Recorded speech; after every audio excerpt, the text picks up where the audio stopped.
Welcome to another episode of Subconscious Realms. I'm your host, Generally. For tonight's episode, we're doing another swapcast, and we are joined by the host and creator of MettaMindcast, Robby Marx. Now then, Robby. Hey, how's it going out there? I'm good, mate. Thank you for joining us again. Today, we have got back with us.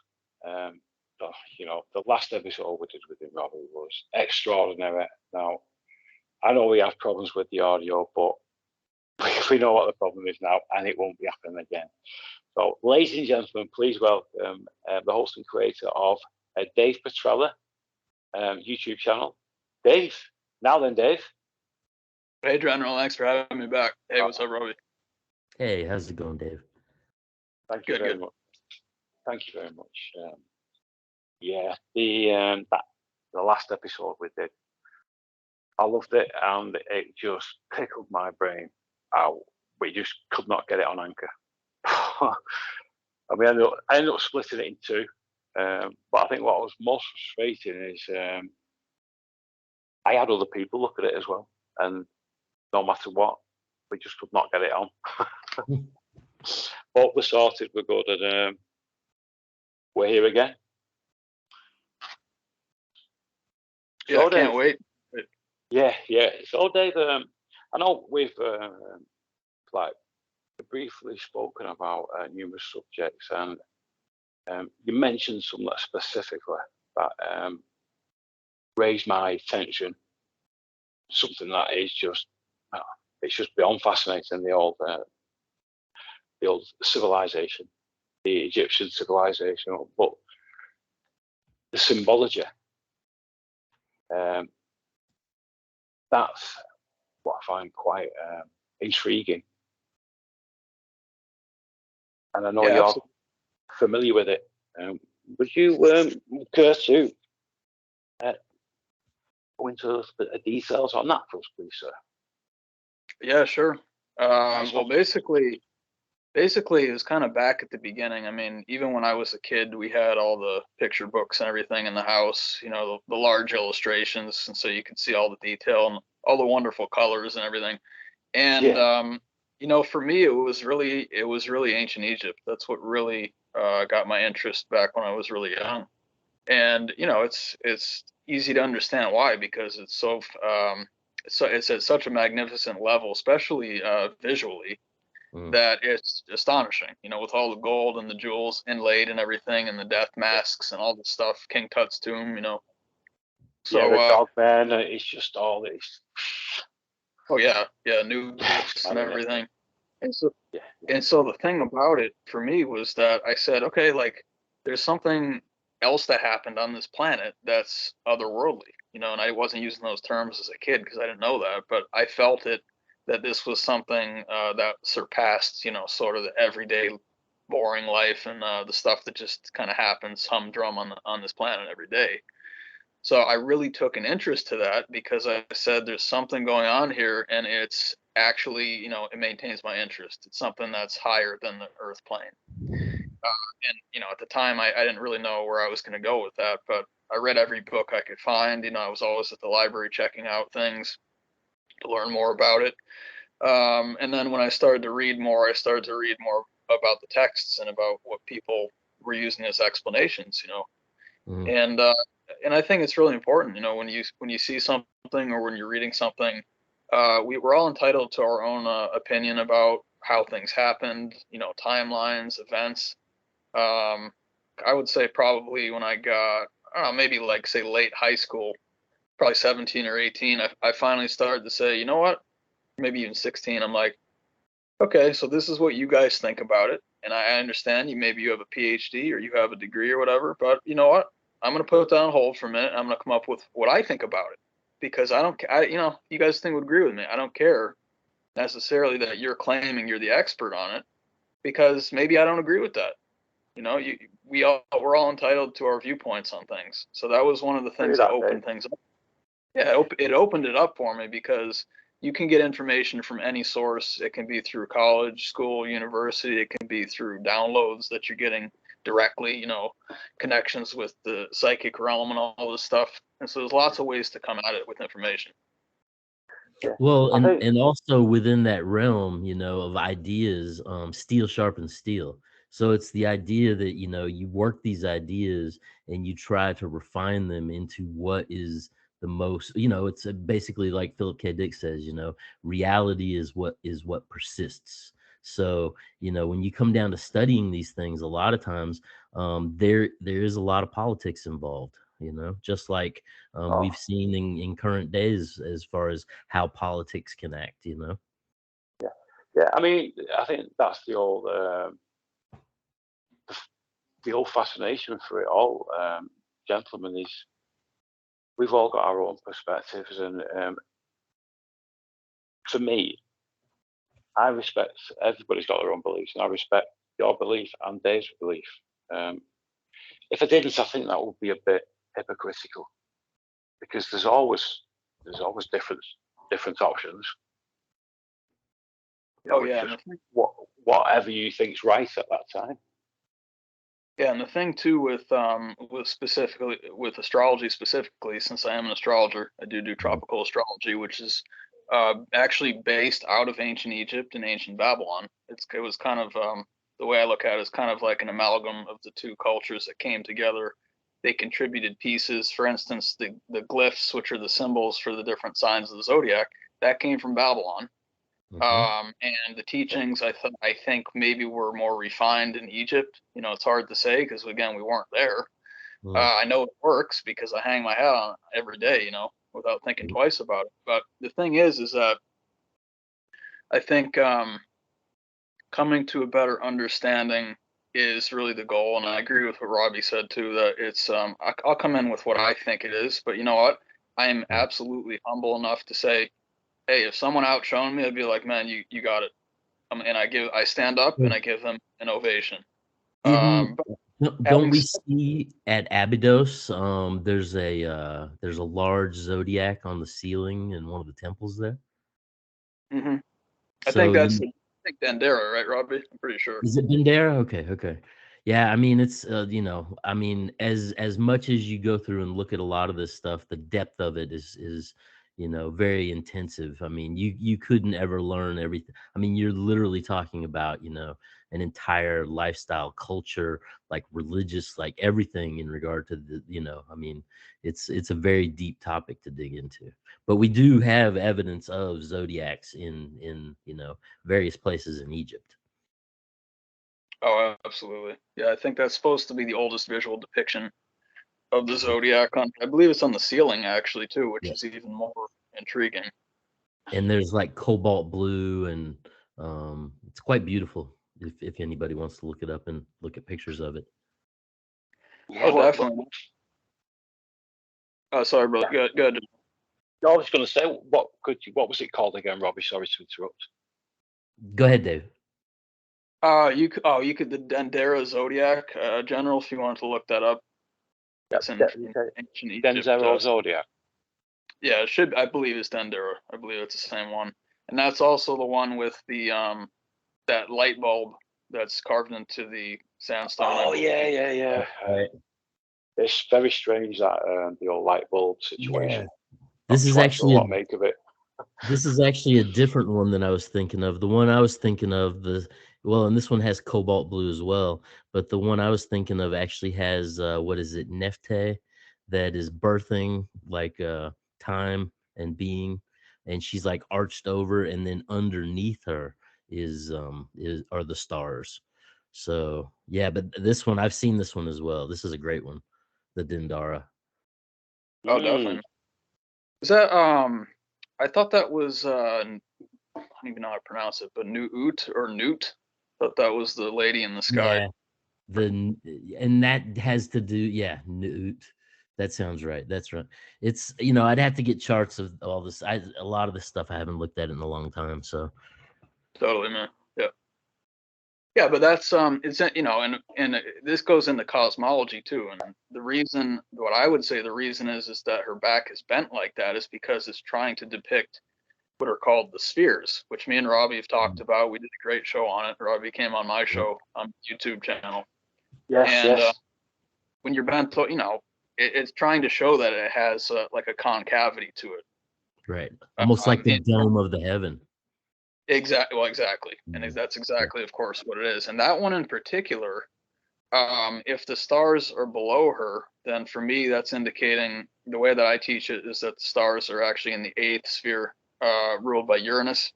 And then above that would be the 9th and or the 10th sphere. So I'm assuming that, she's probably, I'm assuming it's probably trying to depict her being in the 9th sphere. 9th sphere, yeah.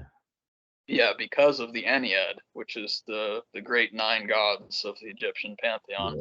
Yes. So in that number 9, it's basically, it's either 9 or 10. And I had a discussion with Santo Spinacci about this on his show back in June. That for me, and I think he agreed with me, is that the 9 is kind of like the last step where you have to do work. And then when you cross over, the 10 is that completion event where you're not actually doing anything. You get to enjoy the fruits of your labor, so to speak. You've surpassed the veil of what reality is, and you're in another dimensional realm of existence.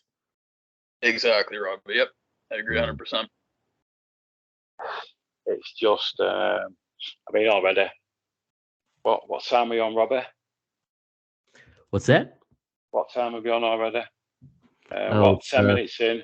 Mind 3 blown o'clock. already. Yeah. Fascinating. It's I love it. Hey, Robby, I was going to ask you. Yeah. If you still got that picture pulled up, where's the cobalt blue in that actual relief? Like, where did they color that in there? Oh, as far as the Dendara? Yeah, Dendara. Yep. I see it as the negative space, basically. But I'm seeing several representations. But I believe the actual analysis of the ceiling itself, they actually used cobalt for the negative space that is essentially the sky, the sky. Okay. All right. So I'm gonna take it up another level for you guys here with cosmology. So this is something that I actually never talked about this on a show before because it just hasn't come up.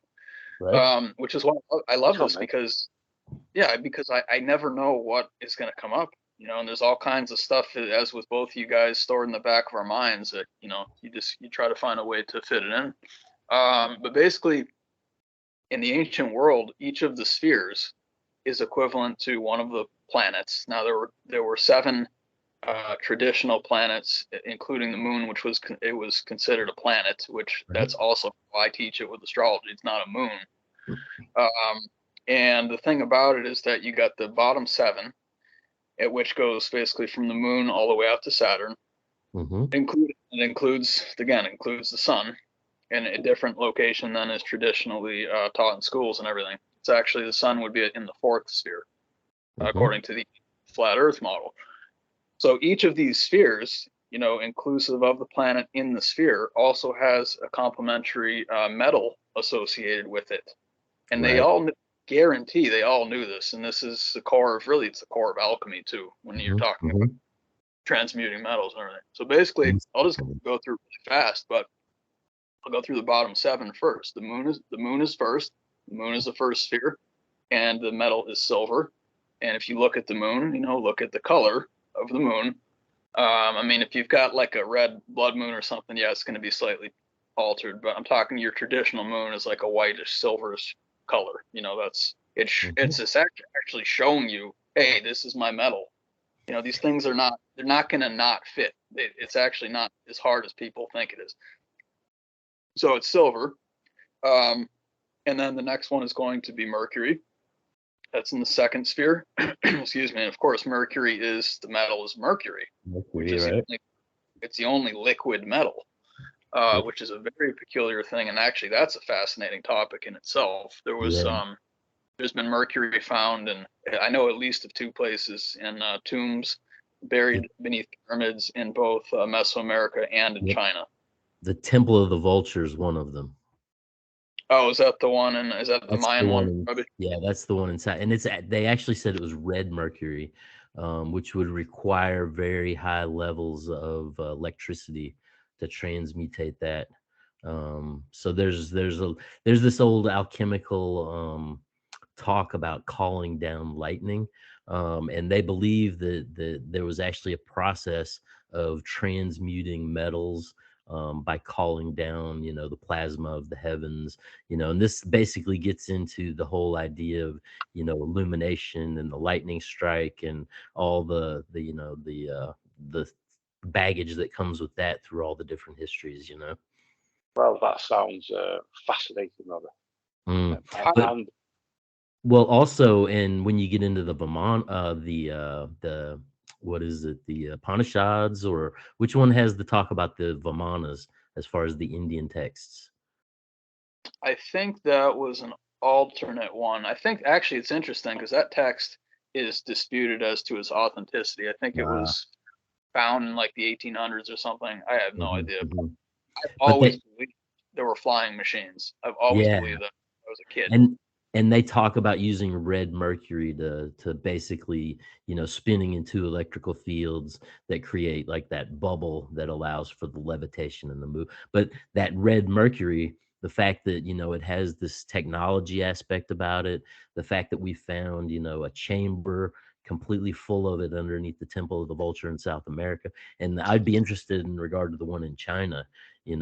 I've even heard there was like lakes of, not lakes, but like pools of mercury in front of some of the pyramids, so they could stand on top of the pyramid and essentially look down and stargaze and not have to cock their necks up.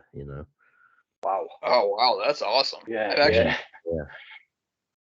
All right, so this is interesting because and so how do they get it red, Robbie? How does that work? I've never heard of red that's mercury. the whole thing. You have to have such a high level of energy to basically cause it to turn red, at least from what the understanding of what I've read.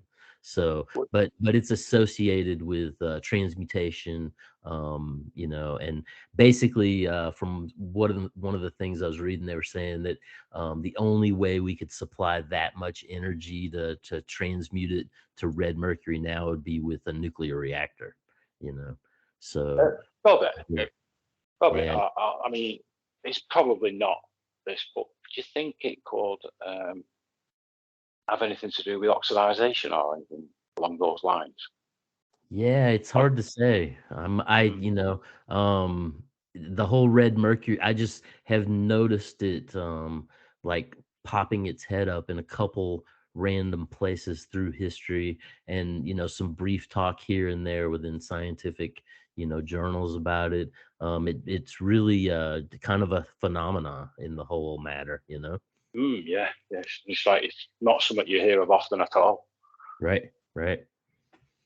Yeah, the other thing that's interesting about that too is that it makes me, and I had already just mentioned alchemy, but when I think about those two words together, I think about blood, actually. Yeah. Because one of the essential elements in alchemy is mercury. Maybe that's an illusion, maybe it's not, but oftentimes actually the spinal cord fluid, which I do a huge amount with this topic, is probably my number one topic. Is that it's actually referred to as quicksilver, or the mercury of the body. Yes. Yeah. The Quicksilver Messenger Service. Yeah, that's exactly what it is. Yeah. And it's by Hermes, who is also called Mercury, the god. Right. So the thing about it is that, and also when you're transitioning between the moon and Mercury with cosmology, and I'll just bring this up quickly since you brought it up, Robbie, but the moon, the traditional color that's associated with the moon is actually red. What happens is the color spectrum, the visible color spectrum, actually gets stretched out across the zodiac and across the chakras. Well, the chakras are equivalent to the spheres also. So essentially you've got red, orange, yellow, green, blue, indigo, violet. Those are the 7, and those correlate to each of the 7 planets. So when you put in order, the moon is actually red, and we know, with obviously menstruation and then moon cycles and everything that regulates that is red. So it's not as if it doesn't fit. everything, all these things fit in place. You just have to find out where it goes. But anyway, understanding the symbols. Oh yeah, understanding symbols, absolutely. Right. And the thing about it is, you can also flip it the other way. You could technically start with purple if you wanted to, and then that places red in the head, which is with Aries, and Aries is also red. Yep. So everything, when I talk about astrology and cosmology, everything has the capacity to be inverted, and that's the whole idea about the cosmic tree that me and Robby also talked about on my show about a month ago. Is that there's there's the above portion and there's the below portion, and they're actually complementary to each other. So that's the tree goes up and the tree goes beneath the earth, and then that actually will delineate the dimensions for you in the spheres. So anyway, back to the planets here in the metals, since that was brought up, is that we have obviously we got silver for the moon, and then we have Mercury, or red Mercury, which is essentially transitioning from the moon into the sphere of Mercury, which you're going to have some residual red in there. So that's just, it's absolutely striking to me, because I don't even have to stretch for meaning there. That's already part of the system that I teach. So then you've got, of course, Mercury in the second sphere, and then you've got Venus in the third sphere, and Venus is actually copper, and copper is very antimicrobial. It's a very soft, gentle kind of metal, and it has a lot of health properties. And that, Venus, which represents love, very electrical. Yeah, absolutely, and very conductive, of course. Metal, electrical conducing. Yeah. Yeah, and have a look at the color of copper too. It's like an orangish, orangish. Or green. Exactly, when it oxidates.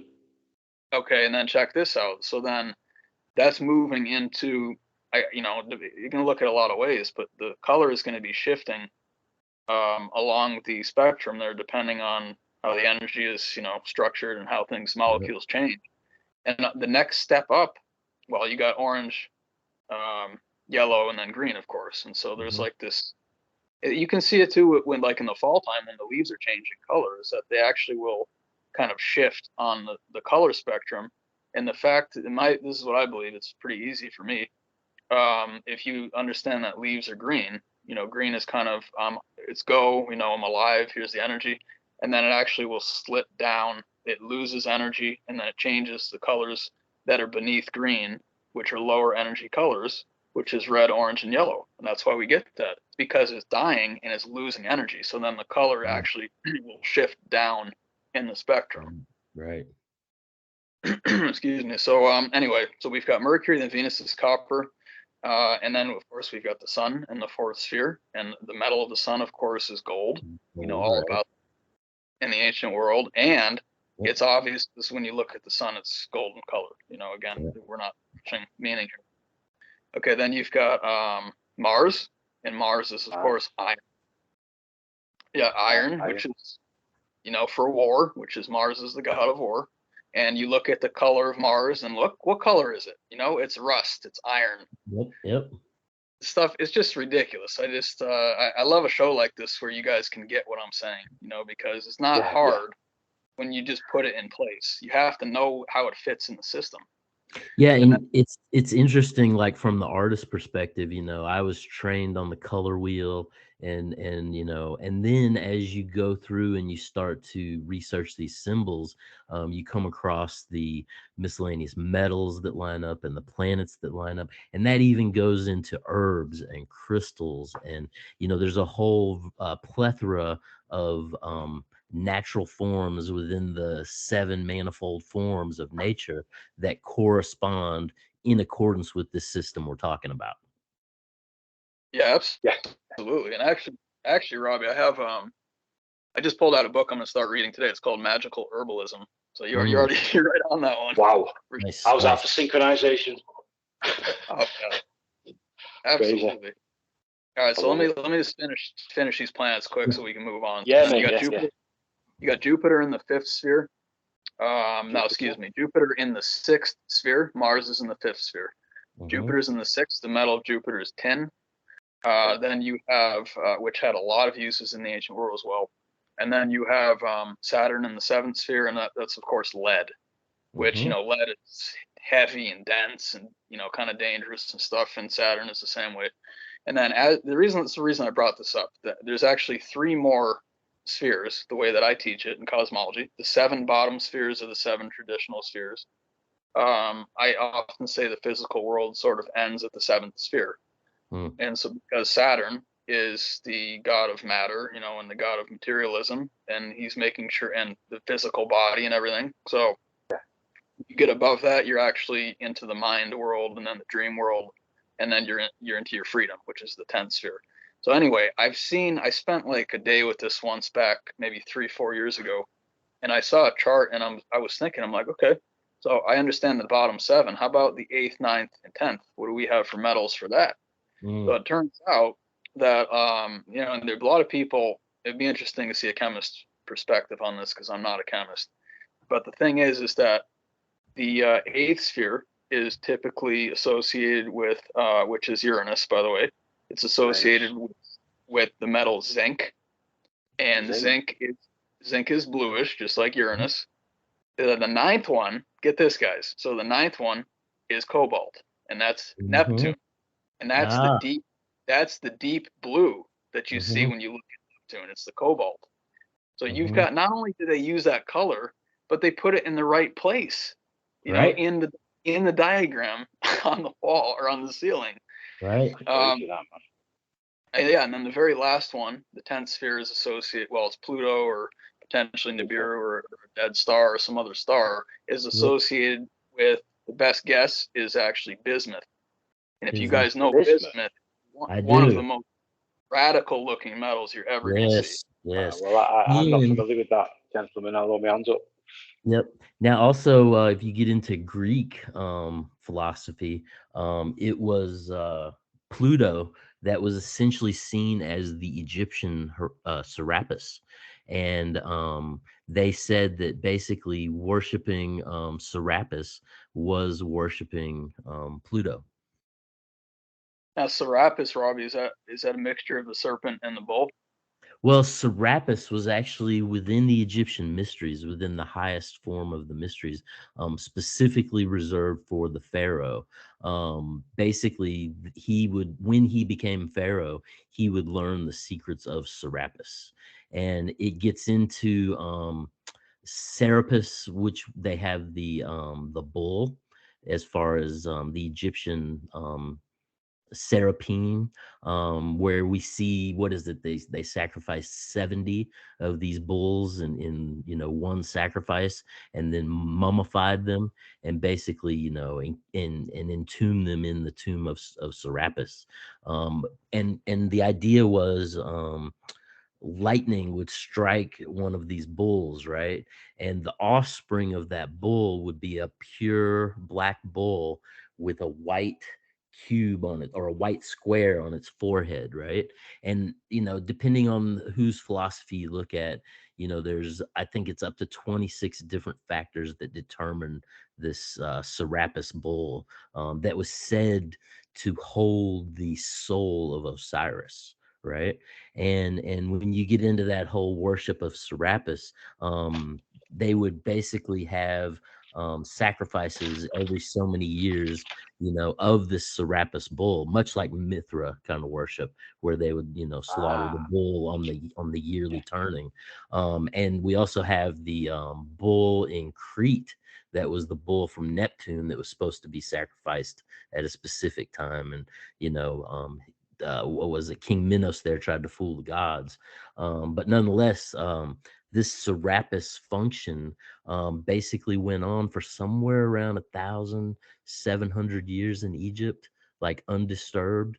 And it was basically the secret vessel that held the soul of Osiris in its earthly form, after Osiris had been, you know, the whole Osiris mystery, and he essentially became the Lord of the underworld. Well, this was his new incarnation in how he would come to the earthly presence, you know. And like they said, if the bull would breathe on children, that they would become, you know, men of great renown. There was like a whole you know, mythology that goes along with this Serapis bull that is directly related to the worship of Pluto, or the highest sphere, as you were just discussing. And back to bismuth. Fascinating, that fascinating description. Love it. That's phenomenal, man. Of course, bismuth is it's a very it forms cubes within cubes, and it's very iridescent, and it's very supernatural kind of looking. So I would encourage cube on the bull's forehead, which is the bismuth itself is a white, almost silvery like, with a rainbow, translucent kind of sheen, almost mother of pearl esque that glosses over the whole. So it sounds like it's attractive looking. Do you think? Yeah. I have some friends that make it. Seriously? Oh yeah. You can buy it in chunks, and there's a way that you heat it, and you can basically grow bismuth crystals in your kitchen. Is it expensive, Robert? An expensive material? Yeah, I don't know. I know when they make the crystals and they get really nice ones, they're really expensive when I see them. Oh. So yeah, it's really cool, guys. Really cool. Yeah. So anyway, I was going to add that of course, the Serapeum story is very interesting, and you got these massive stone tombs under the ground.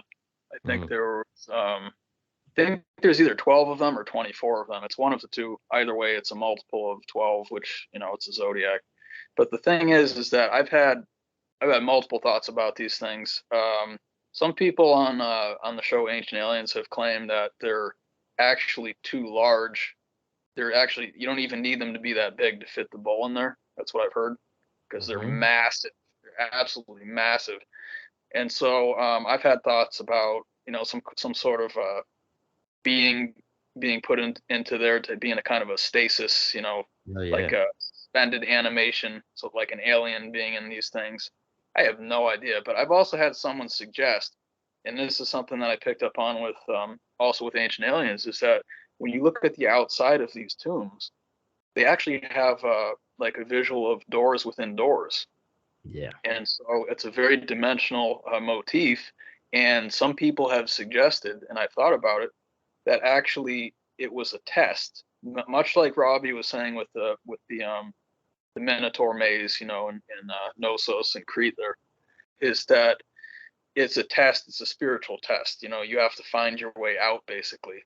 And for the highest level initiates, especially in ancient Egypt, I think they would have been able to actually move through the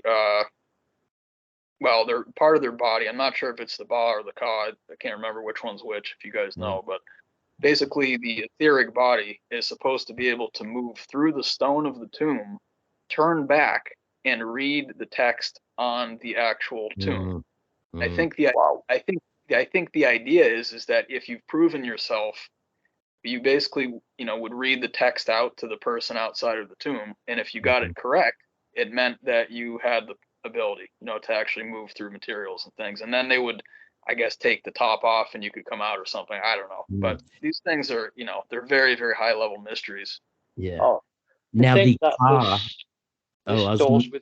Sorry, mate. Go on. Oh, I was just gonna say the ka is the energetic like copy of yourself, like that's in the etheric form, whereas the ba is your personality. And then the ankh is basically the vibration of life itself. And that's, you get the Kabbalah, which is where I believe Kabbalah comes from. Hey, mate, I love that. That's great, Robert. Just dropped a bomb there, mate. Quality. I mean, when you have the Hyksos, basically, coming out of Egypt and, being essentially the Habiru who became the Israelites or the warriors of God. I mean, this would be the time that they're essentially carrying some of these Egyptian practices with them. And I guess it was Ezekiel in the Bible where, they're basically like, maintain the mysteries, but take all the Egyptian symbolism out. And that's when Christianity kind of morphed into the more modern form that it has now, you know? Yeah.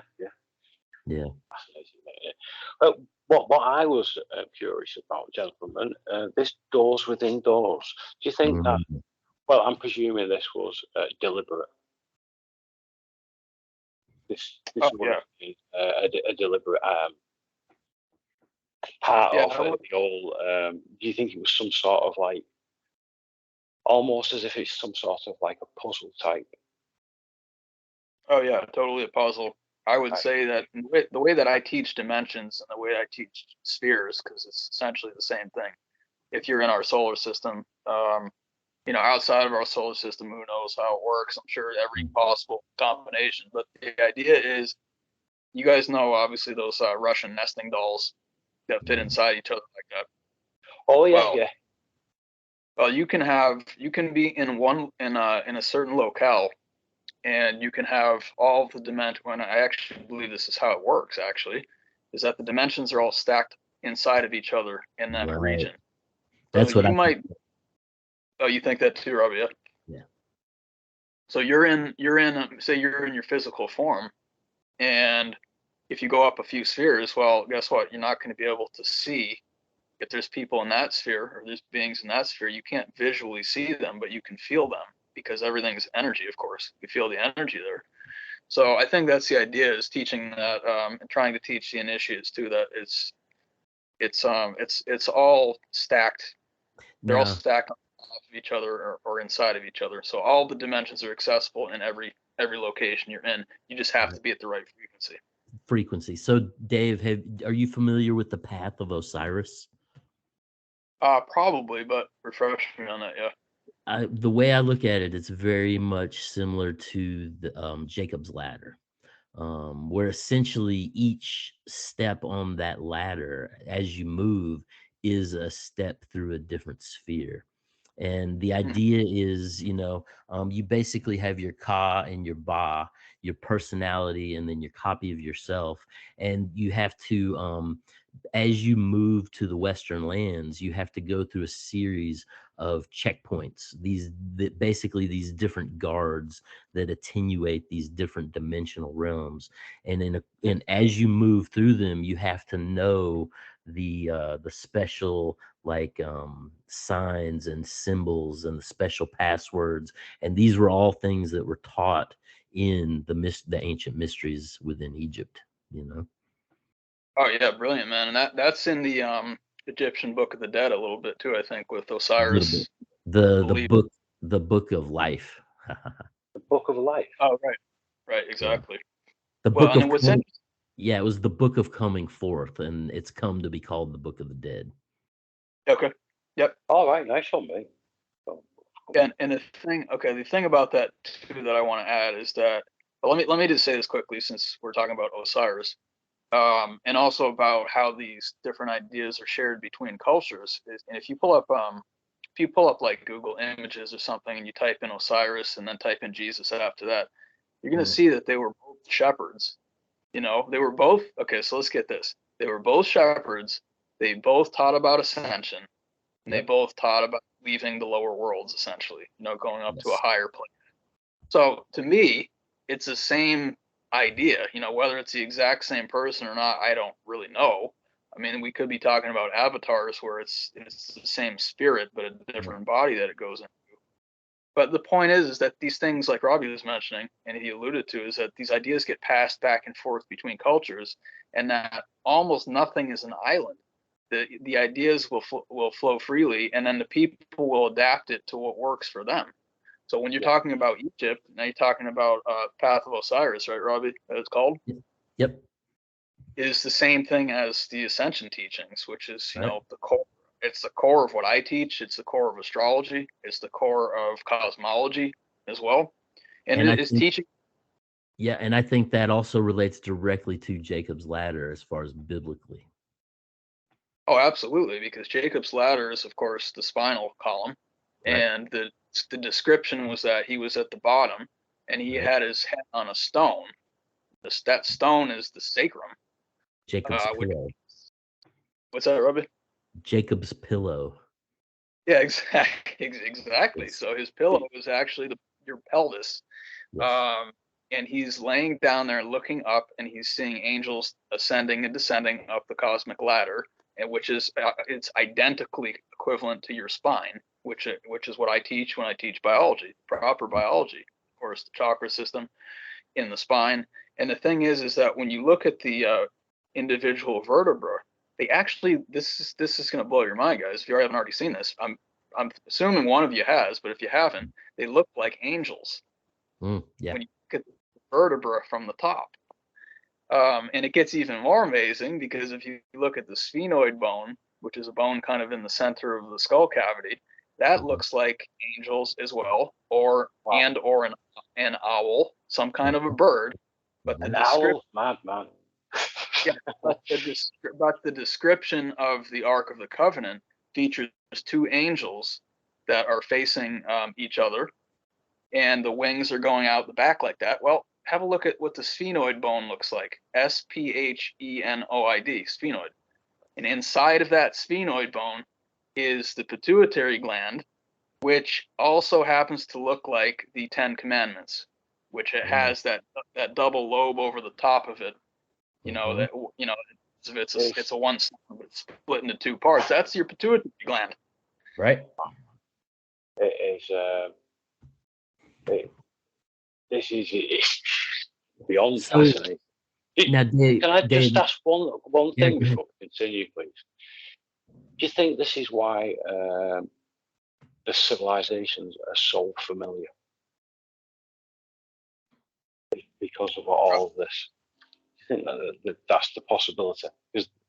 Well, now when you look at in the later empire before the decline of Egypt, at towards the end, when you look at the fact that Rome came in and you actually had some of the Roman czars, mummified and entombed, and it just carries naturally when they're trying to shut down this idea of the Christ philosophy. Basically those of the anointed that have taken the journey into had that basically that journey outside of the body and come back with the various knowledge that entails. They were trying to shut that practice down because it was open to everyone. So, naturally, I almost think there's a direct tie over between the Romans going into Egypt and the Romans also perpetuating the Jesus philosophy to basically kind of crush this rising, Christ philosophy that was, initiation that was going around. So. Yeah, I would agree with that too, Robby. And the other thing, I agree with Robby. And the other thing about that is that, for me, it was a very clear de-evolution from ancient Egypt to Rome. Right. And in between that, you had ancient Greece.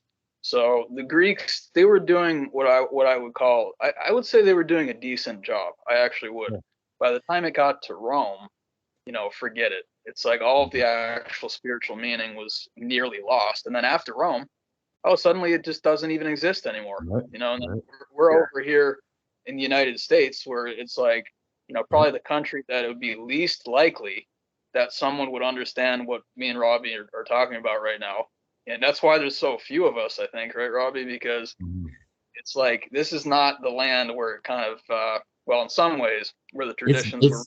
It's modern Babylon. I agree with that, actually. I do agree with that, yep. So, what they became very materialistic and stopped understanding. And it's very heavy and all this stuff. Yeah, even the Greeks, when you look back at the Greeks, man, the intricate ties between Grecian culture and the Egyptians. I mean, all of the Greek philosophers would send or all the Greek philosophers would be sent to Egypt to participate in the mysteries, So there was an intricate, and you also have Crete being linked to, King Minos. And there's a certain point where we see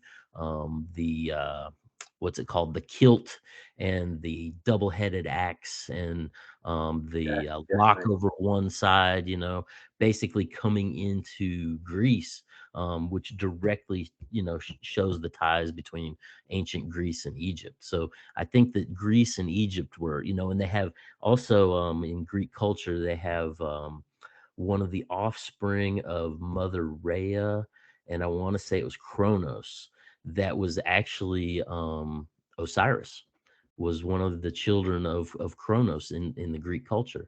So, you know, you just see numerous ties between Greece and Egypt. And when you bring the Roman state into it, you know, basically all this stuff had to be trampled down. They wanted like homogenous thinking. They wanted, all roads lead to Rome, which is actually Rhodes itself. You know, all of Roman culture came out of Rhodes. So when you say all roads lead to Rome, you're subvertly talking about roads, you know, not ROADS, but RHODES. Yeah. Again, the place roads. Right. I love that, Robby.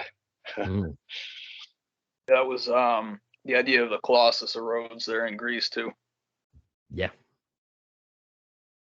Yeah, I wanted to go back to this the mummification idea that Robby brought up, because this is a really big one, and you actually see some relations to this idea even in Indonesia and the west coast of South America. This is when it gets really weird to me, because they have this thing with preserving bodies that have passed, and in I believe both of them actually, Indonesia and in the west coast of South America, they actually put them in sarcophagi, and they actually just a grand. Hello, Lloyd, mate. Sorry, lads. One minute. Sorry, I'll just mute it 1 minute.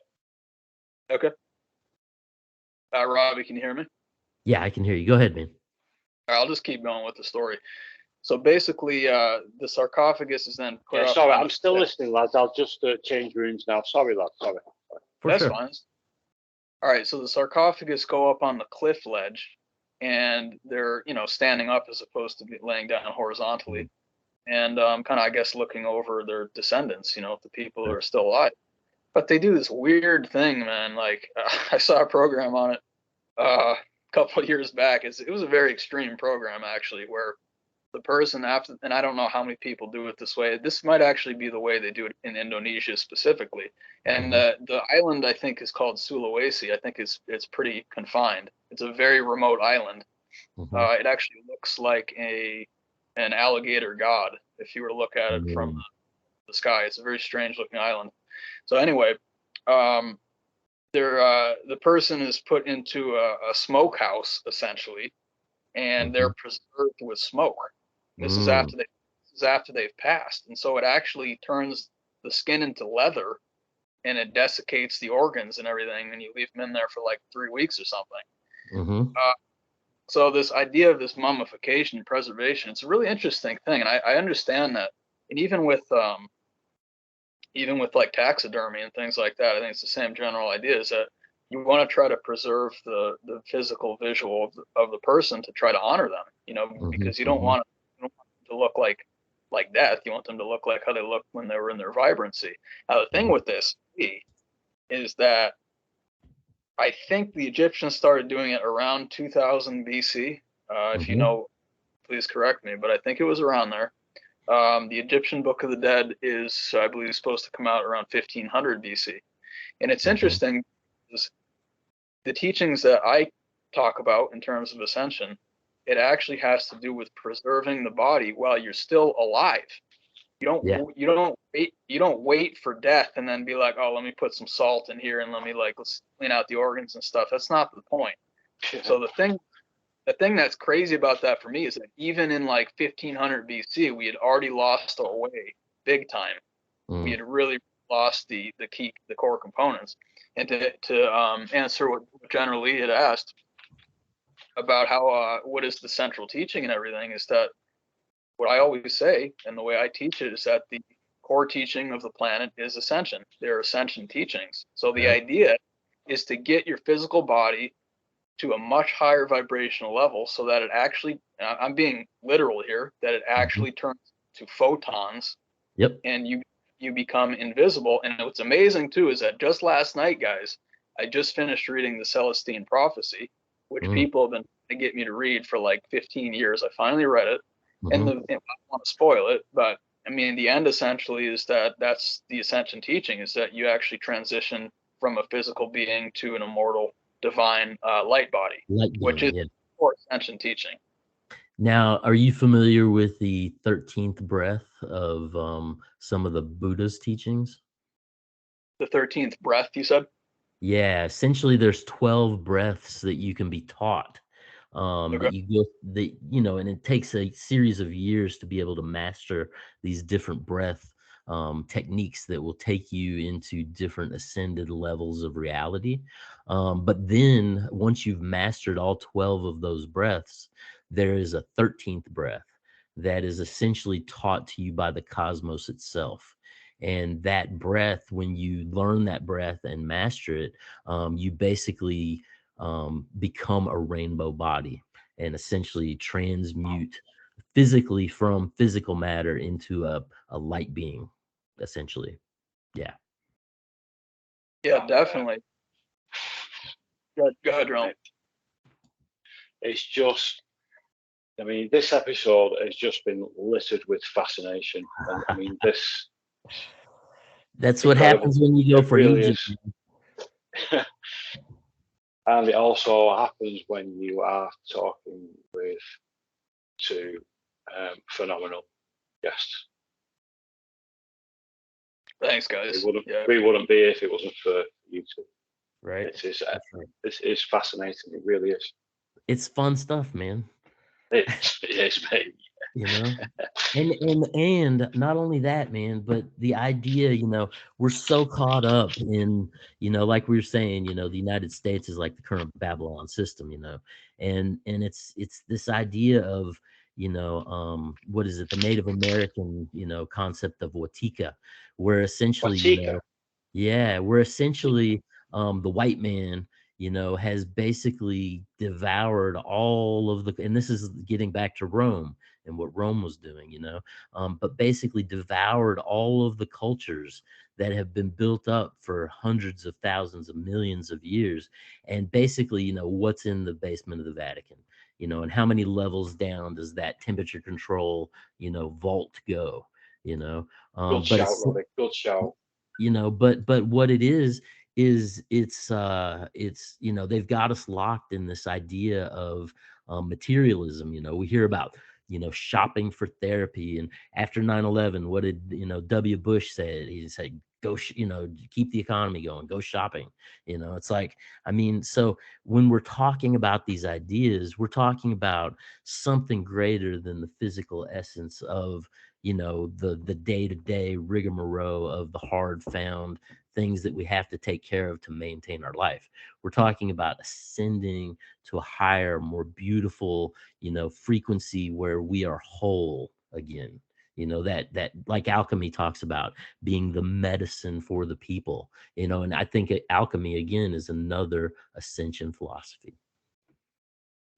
Yeah, 100%. I agree. And I wanted to comment on this idea of 12 that you were talking about, Robby, because in terms of the rainbow body, because for me, you know, that's, of course, it's astrology because there's 12 signs. So what it is to me is that the 12 signs, the best way to look at them is that they're templates. They're templates that the spirit can come into, and when it comes into an avatar or physical body, and you're essentially you're assigned, or you get to choose at varying ratios which one you're going to come in under, meaning which, you know, month you're born during or which sign you're born during. So the thing for me is that it's like once you have completed all 12 templates, meaning that you've incarnated as each of these signs, then that's one way to look at it. Then you qualify essentially to complete the zodiac. And when you complete the zodiac, that's often called the 13th sign. Yes. That's the ascended master. You know, that's the 13th. The 13th person is actually usually depicted as Jesus, because he has the 12 disciples plus him makes 13. 13, correct. And then that takes you back into Osiris as well with the 13 parts. Oh, he was 13, was it? Yeah, right. Well, the phallus came up missing, so it was 14 parts, and then the phallus was thrown in the river and eaten by a catfish of some sort. Which actually, the fish that ate that was, if you read into that research, it has an electrical. That fish is an electrical fish, so it has an electrical charge. But then that was essentially the symbol that Isis set up in order to draw the seed from the inner earth for the rebirth of Horus. Okay, this is interesting. So, is that this is just mind blowing, this, Robert. I love it. Robbie, was that like the electric eel, or what fish was it? No, I've got the. There's two fish that they've kind of eliminated it down to, and the one that they go with the most, it looks a bit like a catfish, but it does have an electrical charge as far as the type of entity that it is. So. Well, and the other thing about that too is that the reference for me, in addition, is the fact that all Ascension teachings are going to require you to get to essentially be able to domesticate your sexuality. That you have to get that under control. And so I feel like, absolutely, the appetite, with food, of course, absolutely. But the thing is that for me, in terms of symbolism, it's the fact that, like, the ascended human is not a slave to sexuality. I think that's probably why that part gets thrown away. Right. Well, in the sexuality itself, when you look at it as a function, and you go back to the splitting of the sexes, there's various points in various texts, but that the idea that you have to have the male generative form and the female generative form in order to precipitate generation, it basically is linked to the creation of matter itself. So sex, is a hex in a way in regard to matter. Yeah, it's a trap as far as I'm concerned. But it also, I have this debate with people all the time, that it gives a spirit or a soul an opportunity to ascend. So so I'm okay with looking at this both ways. I mean, teaching it, I tend to teach don't have kids. I'm going to be in a serious minority there, but because you're bringing someone into a challenging system. But the other way to look at it is that you're giving a spirit an opportunity to actually ascend themselves. So when I visualize, there's a lot of, it's not just, it's not, when I say people, I mean spirits. You can take any form you want, but there's a lot of spirits in the waiting room, like begging, please, someone give me the opportunity to do this. I want to I want to give it another try. So I'm actually okay with it if people want to do that, but we need good people in the world, of course, and to change the culture and everything. But the general idea is that, what's that, John? We do. We need good people. There's a lot of bad in this world. Yeah. I won't say there's more bad than good, but evenly balanced. Some things, a lot of things. There's a lot of wrong in this world. Like, for example, kids being hurt, women being hurt, shouldn't be happening. Yep. Well, now I also think there's something to be said in regard to the human experience. Being a father myself, of all the things that I do and all the things that I've ever made, from my own hands, nothing compares to being a father and basically having that experience of connecting and raising and putting your belief systems and teaching them logic and rhetoric and just the the seven sacred 100%, Robert. Yeah, 100%. There's nothing comes close. I think that parentage on some level, for some of us, is a necessary part of the human experience. Yeah. Yeah. Again, Robert, it's just those words what you've just said. You couldn't have said it any better, mate. Thank you. Oh yeah. Sure, that's really, because it's not easy to explain what it's like to be a parent. It's easy said than done, but you just hit the nail on the head there, mate. That's exactly what it is. It's just levels of understanding as you progress, man.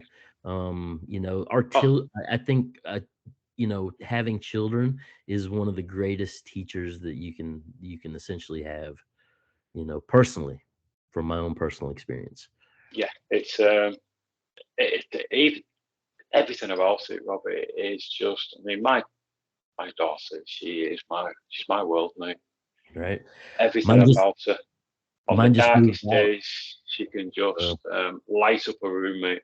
I'm sure your daughter's the same. Oh yeah, yeah. But yeah, go ahead, Dave. Sorry to interrupt. Sorry, Dave. Yeah, sorry.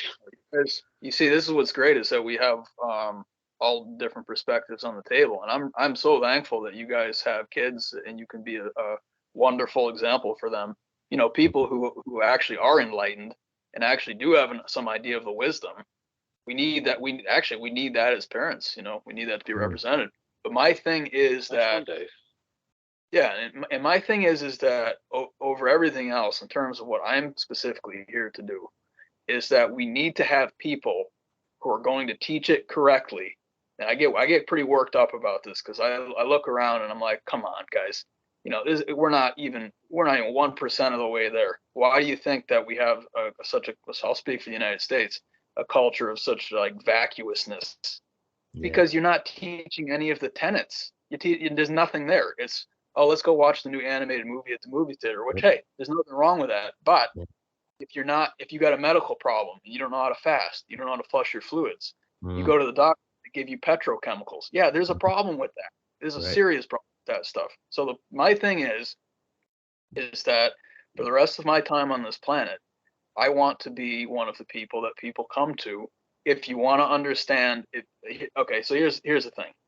Is that there's many different steps that you can take, and we're all at different points, and that's actually a really beautiful thing. We do it at our own pace. But the thing that I want to say about this is that for people who are ready to take it up a few steps, or maybe more than a few steps, we need to have, what I really want to see is proper institutions of learning, which has nothing to do with anything you see out there right now.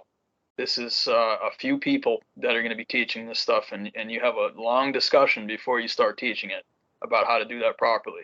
So that if there's someone, like for myself, for instance, who when I was 3 years old, I said, I need to get out of this place. I don't know how I got here, but there's something really wrong and I want out.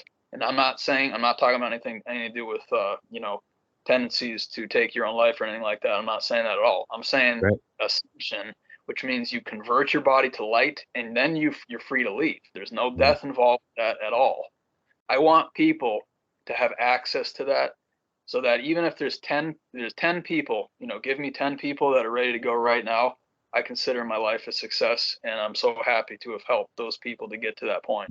But right now, it's not really at that point, and there's this basically grasping at straws, trying to formulate something where people will come in and to try to teach the concepts properly. And for me, and Robby had mentioned this too, is you got to be you really have to get control of your food intake in addition to the sexuality, because what actually has to happen, and when you eat food, it goes into the stomach, there's a huge amount of energy that's required to digest that. Well, when there's not food in there, and you have the huge amount of energy now at your disposal, it actually is going to go into cleaning and healing things, as long as the system is moving properly. So the transition that actually needs to happen for real ascension is that you have to move from taking your energy from a base material, a base matter, carbon-based matter, to taking your energy directly from prana, which is all of the electricity all around us that animates everything in the matrix. Through everything. Exactly. And so way back in the beginning, I think it was 2013, I wrote a sort of a manuscript, a little text, kind of a guide in terms of what is actually happening. And what I've always said is that all I'm doing is I'm attempting to restore the natural flow, the 100% flow of electricity through my body.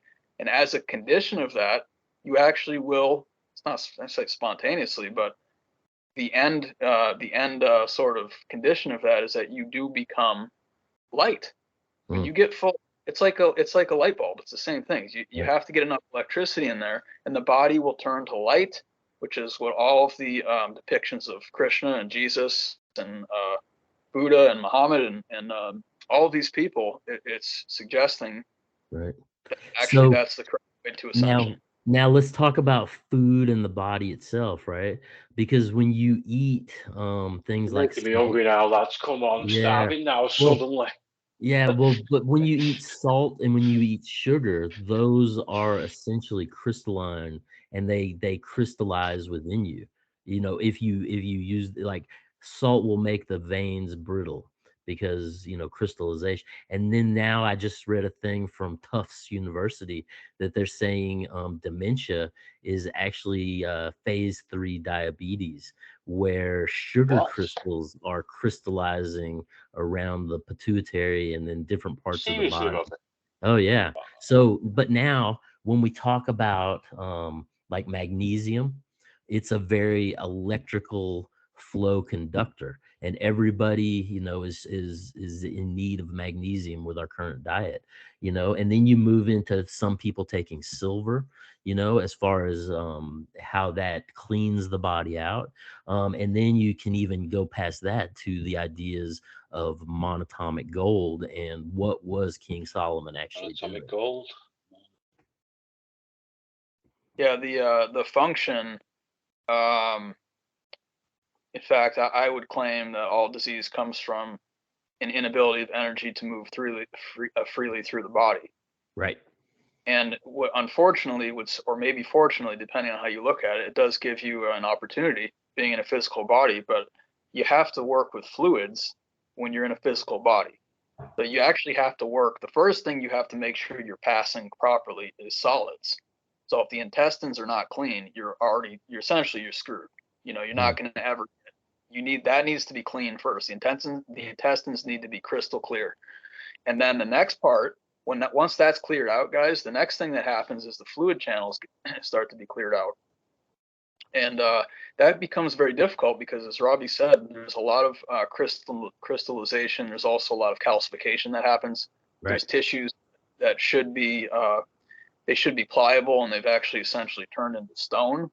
And when that happens, it severely cuts the volume of your circulatory structure, so that even if you do have nutrients passing through, you can't get them in fast enough because it's too narrow. The channels are too narrow now. So it's many compounded things that happen. And then on top of that, it's the viscosity of the fluid in your body and the thickness of that fluid and the cleanliness of that fluid as well. And one of the things, and I agree with this 100%, if people are trying to fast, do not use sea salt. Absolutely do use that.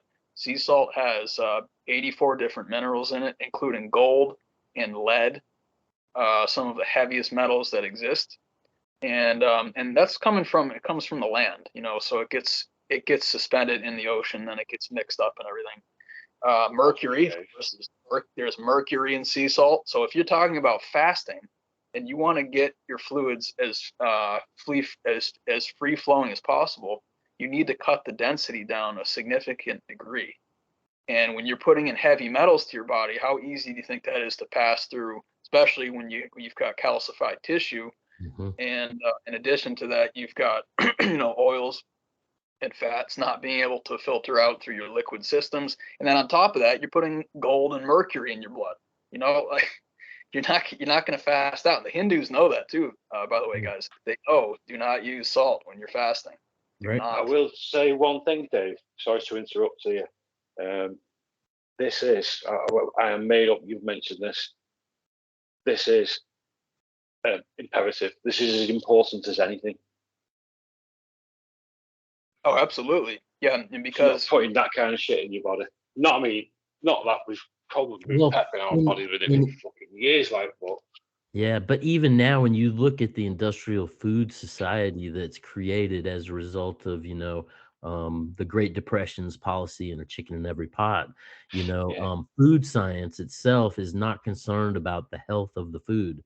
They're concerned about the amount of calories they can get into someone, so, and then you start looking at the various salts and stuff that they are putting in foods, and these are not even natural salts. These are like synthetic salts that are lab made. You really have to even begin to question what those are doing past what we can conceive of with, you know, the natural matrix of salt and the other things that we're putting in our body. Before you continue, could you explain to listeners which is the best salt that you could recommend use? Go ahead, Dave. I want to hear what you have to say. Well, I used to use pink Himalayan salt, Pink Himalayan. And this is the lead up to what my answer is going to be. But back when I started to work with, when I actually started to work with salts, I chose pink Himalayan because it's from the primordial ocean, you know, which is basically, it's now on land. They're in mines that used to be like associated with water or underwater. And we didn't have all of the contaminants that we have in the oceans today. And so it's like essentially some of the cleanest salt you're going to get. Right. However, it has all of the components of sea salt in it, which again, you're going to be running into the same problems with gold, lead, and mercury and the really heavy metals. And they're biologically available metals, yes, but that does not discount the fact of how heavy they are. And when you're just talking about fluid dynamics, you know, try to you can do an experiment if you're a plumber, for instance, just take a pipe, put some lead in there and see how much water pressure you need to pass that lead through the pipe. And then that's when you get your heart attack, you know, because you can't push that. It's desperately trying to get your fluid through. But if there's blockages, then you end up with, potentially a heart attack or a coma and stuff like this. But anyway, what I would say, and, you know, there's going to be people out there that are probably going to disagree with this, and that's fine with me, you know. And the other question that I have for those people that disagree, how much time have you spent with fasting? I've been doing it for 15 years. You know? So the point is that I don't care about what the texts say. I care about what my body says when I experiment with it. Exactly. It's direct knowledge, you know, it's firsthand experience. So if I feel like the oxygen is being choked in my body or in the brain, or if I feel like there's coagulation happening, then you can put that shit in the trash. Put your studies in the trash, dude. I don't give a shit. Excuse my language. So basically, Dave's trying to say, listeners, that you know, he's been doing this for years. So take his word for it. If it works for him, it will no doubt work for you. Yeah, and he's not just some chat. He's not just chatting bullshit and reading it off. It's actual.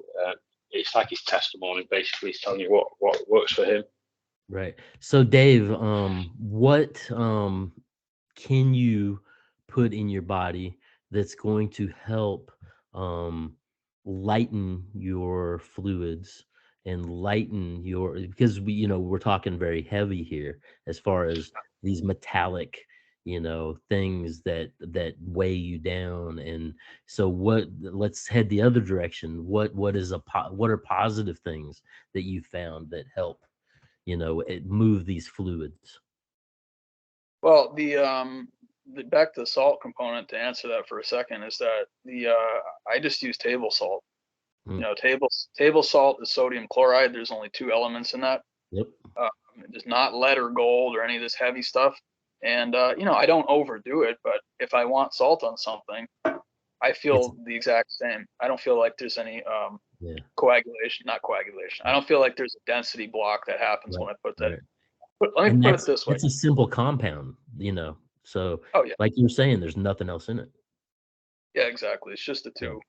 Can I just ask one thing, please, Dave and Robby? Kosher salt, is that?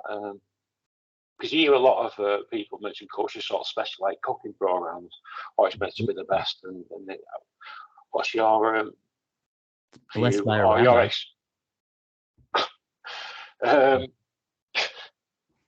Is that all it is? That's all kosher means. Is it's within the Judaic restrictions of the food laws, and they're supposed to have periodic inspections. And basically, if it says kosher on it, then a rabbi has come to make sure, you know, it applies to food purity laws, and then it's thereby blessed, and then it's kosher for Passover. So is that, would you say, similar to halal when they bless the meat, etc.? Would it be that same type of context? Something along those lines. Yeah. Can you get halal salt? Oh, I don't know. I don't know about that either. But what I would say is that if you want to see, and by the way, sea salt is extremely powerful. It's very, very, very conductive to a shocking level. But here's the problem: is that if you don't have the fluid in your body, if you don't have a open fluid system that you've already established, it's going to cause density problems, and it's going to prevent your blood flow. If you're an athlete, you're really strong, and you're able to excrete all the fluids you take in every day, you'll probably be okay. But here's when the magic happens is that if you were to combine oil with salt, then those are the real components of Ascension. And so when I Ascension, I'm teaching actual scientific principles. I'm not putting anyone down at all. I value everyone's contributions. But if you're going in and you're talking about, oh, let me meditate or let me chant, for Ascension and stuff, or let me like hold my breath or something, fine. Or do yoga or stretch or exercise or whatever. But, and I will hang my hat on this for the rest of my time on the planet, you have to get your fluids refined. You have to get your circulation established properly. And then everything will work itself out. You actually be in the health. So in terms of the oil, now oil is the principle of Ayurvedic medicine. It's a combination of oil and fasting, and also at times salt, depending on when you're putting it in. But the whole point of this is that we need to understand the fat component in the body. And let me just, I don't know how much time we got left, guys. What do we got, like 10 minutes or something? Yeah. Roughly, yeah. Okay.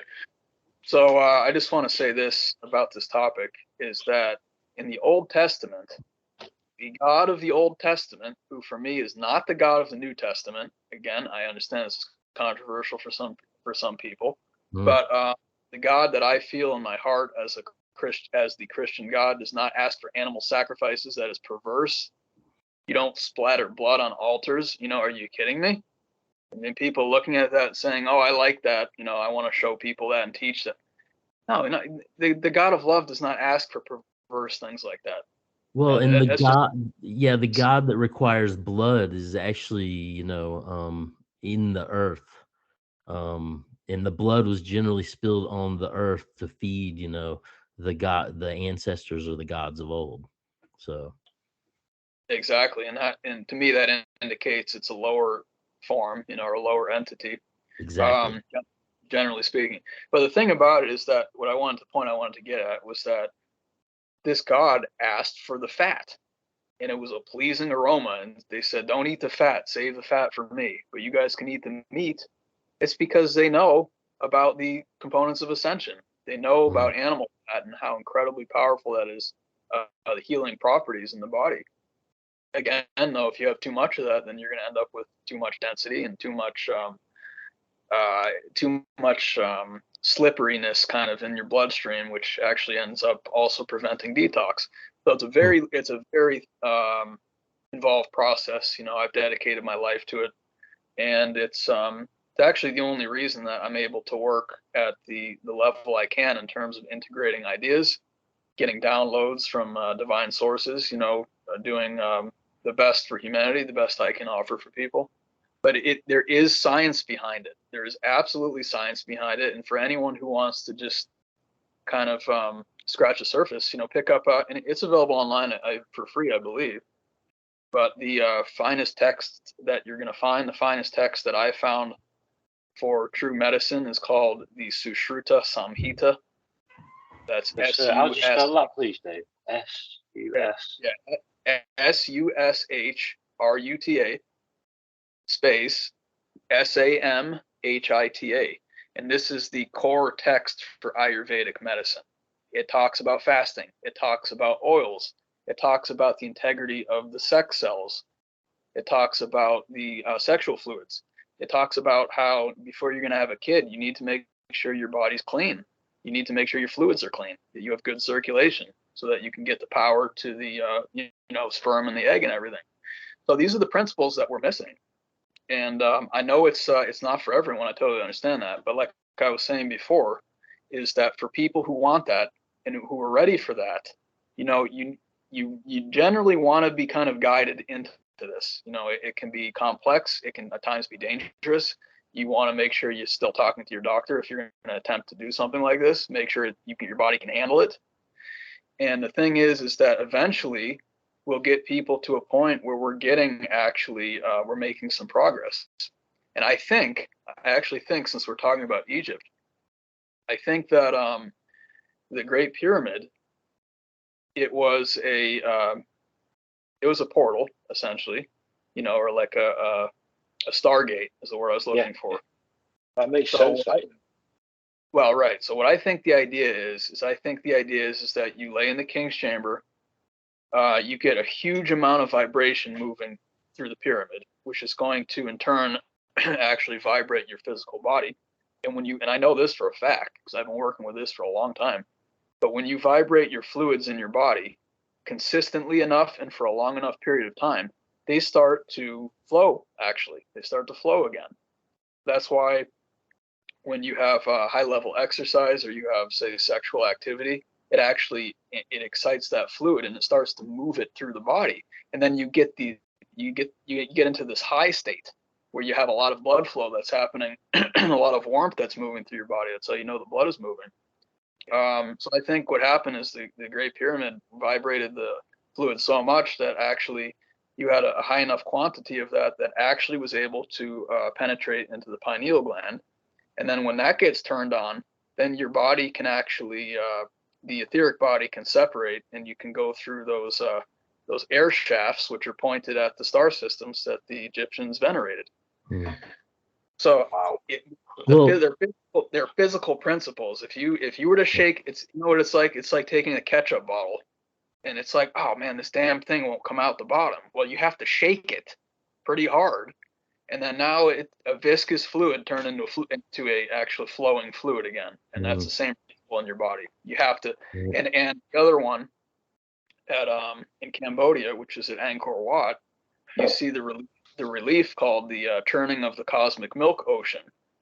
And again, that's talking about your fluids in your body, specifically the sexual fluid and the lymph fluid, which are the milky white fluids in the body. You have to get that to flow properly. And the story is that the serpent, you know, you got the angels and demons, one on each side, and they're pulling the serpent and churning the fluids. Well, the serpent, that's your spinal cord.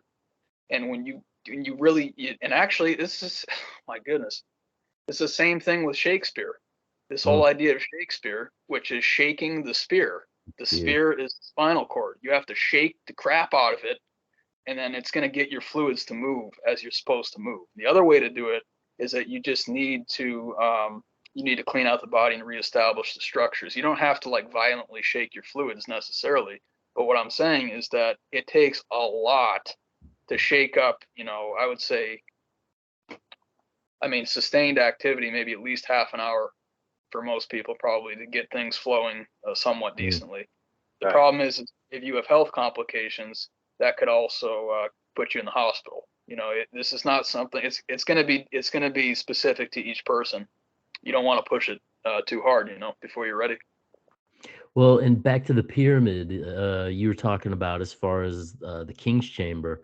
If you had all of your fluids in order and moving appropriately, and then in the king's chamber itself, you're essentially talking about blocking out all, you know, earthly magnetic fields, all the cosmic waves. You're actually isolating yourself almost in a Faraday cage, you know. Oh, yeah, brilliant, Robby. Yeah, that's right, man. Yeah, so and that's the other thing too, is all the EMF things. They compete with your natural field, and in a lot of cases, they will actually harm your natural etheric field or your Merkaba that you're trying to form. Yeah. And I think even going back to all the ancient prophets, you know, they were all brought up in a cave. Zeus was brought up in a cave. Abraham was brought up in a cave. Jesus was, you know, born in either a manger or a cave. You just see over and over this idea of And even the Zadoks, the ancient Zadok priests under Noah, they would walk around the Dead Sea and spend, long times in caves meditating. Ignatius Loyola, when he had his epiphany, he was in a cave meditating. You just see this phenomena of isolating the energetic form, to facilitate turning. Yeah, absolutely. And then you're also going to be picking up the very helpful and vital telluric currents, coming in, the natural earth rhythms to help you. But the other thing too, the allusion to the cave is often the skull, actually. Yeah. And this will be interesting for General Lee, especially, I think, because of where you live. Mate, my brain's pickled with all this talk. What you're on about, you've proper blown my mind. It's incredible. Oh yeah. Okay, well check. I love it. Check this part out. So the Holy Grail. Now, there's many actually meanings for that, and there's many. I would say there's many correct interpretations even for that. The one that I like to talk about the most, because we're talking about ascension, what I want most for people is to have their freedom in, let's see what word I'm going to use, in a proper relation to how much they've demonstrated they can be trusted by the universe. Basically, it's like a parent with a kid. It's saying, if I give you this freedom, what are you going to do with it? You better be doing good things and helping people. And if you're not, then I'm going to take some of that freedom away. But what I want is for people to have their freedom to travel the cosmos, to be who they want to be with who they want to be with, to not have these limitations and not have to work all the time and all these things if they don't want to. But that's going to be in keeping with their karmic balance, is what I would say, is that you don't qualify to move on until you've kind of balanced your karma out. But the thing about it, I was going to say also, you have the mystery of Golgotha, which essentially, where was Jesus crucified? At Golgotha. And if you translate Golgotha, it's the skull. Oh, absolutely. Seriously? Oh, yeah. Oh, man. Wow. It's just more coincidences, Robert. So the other part about that too is, and I learned this from Santos Bonacci. He's got a wonderful channel, and actually I have several of his videos on my channel too, under the educational video section, if you guys want to check this out. But the cross is actually a double cross. It's a double cross of nerves at the base of your skull. Right. And the crucifixion, it means to multiply. You're talking about multiplying your current, your electric current, times 1,000, which is why it's why you have the 1,000-petaled lotus flower, because that's representing the crown chakra. And in fact, the crown chakra has 1,000 energy output points. So and the top of the pillars at King Solomon's temple were 1,000-petaled lotuses. Oh, exactly. Yeah, exactly. Yeah. They all knew this stuff, and I'm really tired of people beating around a lot of people, first of all, don't even understand what it is. And then there's, like Robby mentioned at the outset of the program, governments and politics and control systems coming in to try to subvert and all this stuff. Well, you know what? We're in 2023, so we're going to start just saying what it is, and I'll do it myself if people are not on board with me, because we need to teach what it actually is, and we need to teach it so people can make progress. Something, Dave, that I was going to say, how you are, and the same goes for Robert. It's all about progression. I guess I'm the same. I like progression, and those governments, they're against. They don't want us to progress. Yeah, that's probably why they're trying to fill us full of shit. Yeah, that's right. And the way I've been up against it is that, if I'm not going to be directly assisted to help bring this to people, then I'll do it myself. You know what? That's fine with me. I started my own YouTube channel, started my own podcast, and the people who are ready and the people who are interested come to my channel. Right. And that's how I like to do it. It's not for everyone. I get it, but we're not going to misrepresent what the teachings are anymore. And if people are coming to me, that's not going to happen at all. I do look at all of the levels at the same time. And like I was saying, is that many times there's actually many different answers that are correct. And in terms of the Holy Grail, I just wanted to finish off with that is that, some people say it's the bloodline of Jesus. Jesus had a wife and children.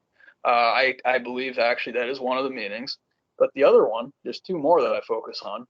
One of them is that if you look at your neck and imagine that you're holding a wine chalice, well, the neck is the handle of the wine chalice, and then the chalice itself is actually the skull, with the top of it removed, essentially. That's your goblet right there. And then the other one is the uterus, which is also depicted as a cup. The actual uterus is the vessel, and the birth canal is the handle. Interesting, that, mate. Very interesting. Yeah. So it's all there for us, guys. We just I can't watch it happening anymore. And it just I know these things were guarded, but even if you know what to do, you still have to put in the work, and it is really difficult. This is a lifetime commitment to kind of clean your body and reestablish your cells, your cellular structure. Yeah, I mean, I will put your links in the show notes, Dave. But if you haven't checked out Dave's YouTube, he's not just saying this chatting shit. It is the content is how can I word this? It is, well, for a start, I love it, and it is unique. But that's still good thing about it, Dave. If we all had the same kind of material, it would not be interesting whatsoever. We'll have to continue walking down this road. Oh, definitely. We've barely scratched the surface, I believe, and my mind is seriously fucking blown. Nice. Dave, wow. Robby, wow. Right. We're sort of pushed for time now, so if we wrap things up here, thought it's going to have to be a part one. This definitely. Dave, would you like to let everyone know where they can get hold of you, please, sir? Yeah, absolutely. Thanks for having me back, General, and Robby. It's always great to have you as a companion going through these topics. It's just wonderful. For sure. If you guys want to find me, Facebook's probably the best. Dave Petrella on Facebook. That's P like Peter, ETRELLA. I've also got a YouTube channel under the same name, and I update that frequently. I'm also on Instagram, Dave Petrella 12, and I provide services. So if you guys are looking for astrology services, I do full tropical astrology, including birth charts, relationship matching, business applications, helping you choose the best days for success in your life.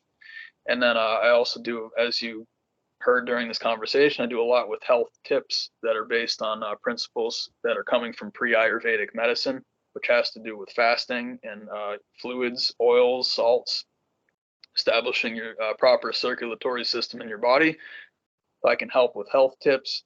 And then I also do spiritual guidance if you're just trying to find what the right path is for you in life, because, it's not necessarily the same path that I have or that General Lee has or that Robby has, but I'm trying to help people become the best version of themselves, and I'm not a judgmental person. We're all different points. It's a fostering relationship. It's a place where I want people to feel comfortable. So feel free to send me a message, guys. Nice one, mate. I love that. Robby, would you like to let everyone know where they can get hold of you, please, sir? Yeah, if you just Google R Marx, MARX artist, I'm on Instagram, Facebook, Twitter, and then also I have the MettaMindcast, which is METTA, as in the Buddhist philosophy of all giving love. MettaMindcast, all one word. I'm on all the pod services at this point, so at least most of them, I think. But yeah, that's it. Gentlemen, wow, that was extraordinary. That was a good talk. Did not expect that. That was incredible. Seriously incredible. Thank you. Thank you guys too. Robby, legendary, mate. Legendary, lads. I'm going to stop recording now. But thanks again.